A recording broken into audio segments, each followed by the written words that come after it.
Let's see how to remove horizontal lines in words.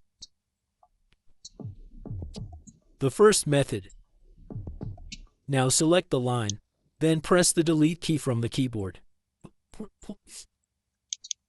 But you cannot select this one. They have to delete it.